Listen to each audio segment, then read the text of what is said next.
Humarap sa Sandigan Bayan si former Public Works Secretary Manuel Bonoan para sa kanyang graft case kaugnay sa flood control scandal. Naroon para sa kanyang agenda report si Joan Manalo. Joan, anong nangyari sa pagdinig ngayong araw?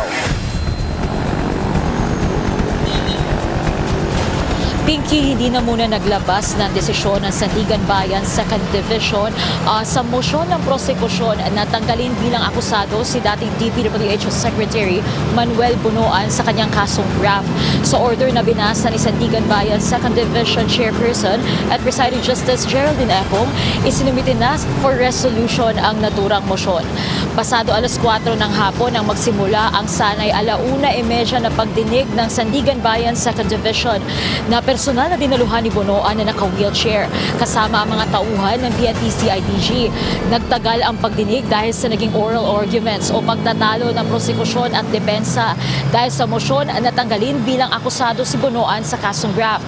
Ayon kasi sa prosekusyon, maaaring tanggalin bilang akusado si Bonoan at amyendahan ang naihaing kaso sa Sandigan Bayan alinsunod sa Rule 110 Section 14 ng Rules of Court na nagsasaad na maaari pa ring amyendahan ang impormasyon kung hindi pa na-arraign o nagpapasok ng sakdalang akusado.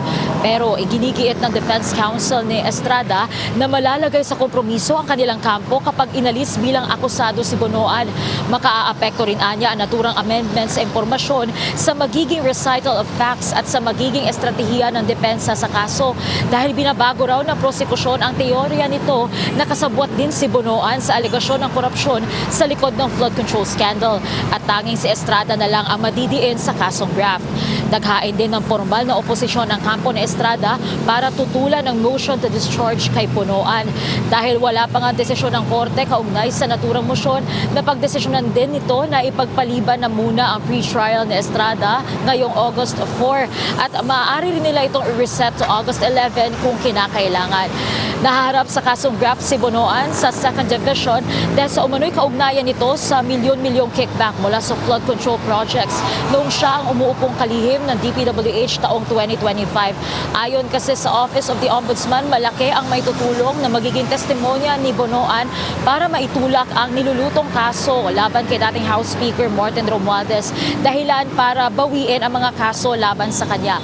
Pinky, nakatakdaring humarap si Bonoan bukas ng umaga sa Sandigan Bayan 5th Division para rin sa isang clarificatory hearing para naman sa kanyang kasong plunder at isa pang count ng graft. Dito rin ay pag-uusapan yung posibilidad na ibasura yung kaso laban sa kanya dahil nga ninanais ng Office of the Ombudsman na gawin siyang state witness sa iba pang mga kaso kaugnay sa flood control scandal. At yan na muna ang pinakahuling balita mula dito sa Sandigan Bayan. Balik sa iyo, Vicky. Joan, can you hear me? Yes, Pinky, rinig kita. Joan, so parang in summary, meron siyang dalawang hurdle kasi kailangan siyang ma-release dyan sa graft case niya.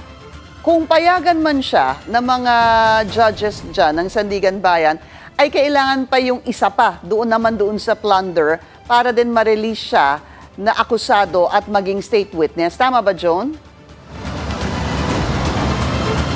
Yes, so that is correct, Pinky. At yan din yung pinagtatalunan kanina ng prosekusyon at depensa, yung matter of being state witness ni Bonoan.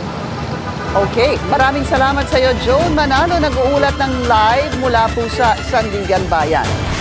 Mag-follow sa aming mga social media accounts at mag-subscribe sa aming YouTube channel para sa pinakahuli at eksklusibong mga balita.